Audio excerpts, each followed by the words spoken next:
Paschim Banga Odia high school Titagarh Upendra भंज विद्यापीठ विद्यापीठर पूर्वतन शिक्षार्थी और शिक्षक शिक्षयित्री संगठन उपेन्द्र भंज आलमुनि एसोसिएशन वार्षिक उत्सव कृति शिक्षार्थी को पुरस्कार वितरण कार्यक्रम अनुष्ठित हो जाइए। तालपोखर जगन्नाथ मंदिर सभागृह में उत्सव को पूर्वतन पुलिस निर्देशक दुर्गा प्रसाद तारिणिया उद्घाटन करते। पूर्वतन शिक्षक उदयनाथ मल्लिक सभापतित्व करथिबा बेले संपादक गणेश मिश्र संपादकीय अभिभाषण प्रदान करथिले।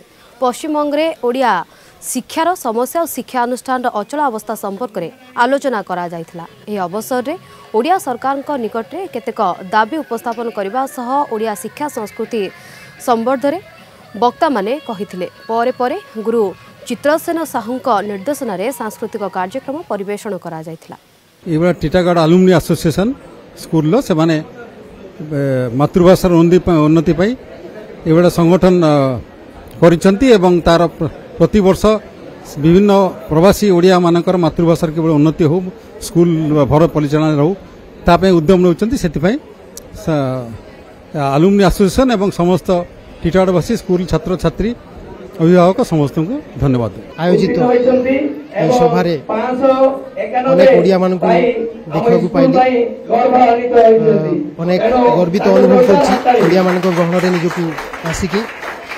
तो यही सभा परवर्ती समय अनेक ओडिया मान आखि खोल यहीटा को मु समस्त को आह्वान करछि।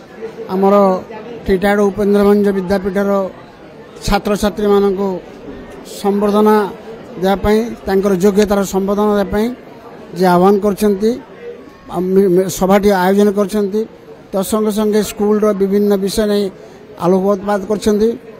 मु आशा करुछि आगामी दिन में स्कूल विद्यालय कौन से किसी उन्नति हम आमे मुख्यतः विद्यालय समस्या नहीं कि आलोचना करिथिलु। ऐतिह्यवाही अनुष्ठान उपेन्द्र भंज विद्यापीठ एकदा जे दिन सगर्भ मुंड टेकी छिड़ा होता आज छिड़ा होती किंतु ए मंदिर में शिक्षक मान अभाव जोगु छात्र छात्री मान संख्या ह्रास पाइबार लगी। जे वर्तमान ओडिया शिक्षार जो समस्या देखा जाइए ओडिया छात्र छात्री संख्या कमी कमी जाऊँगी विद्यालय मानक से छात्र छात्री संख्या किपरि वृद्धि हम से आमको प्रयास करिया देखा जाऊँगी। मूल कारण होची जे शिक्षा शिक्षक मान की जो अभाव अच्छी जोटे 23 जन टीचर से जगह 20 जन टीचर अच्छे से विद्यालय जोटे 1300 जन पिला थिले वर्तमान देखा 300 पिला अच्छा। यार कारण बा निराकरण आमको खोजी बाहर करिया पड़िबो।